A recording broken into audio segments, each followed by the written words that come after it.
Here's how to fix your iPhone if there's a black screen, but it still works.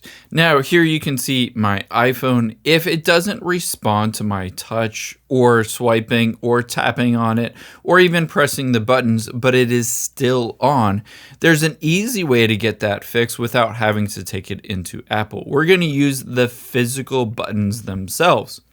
So you're going to identify the volume up button, the volume down button, and the power button. That's what we'll use to force restart it.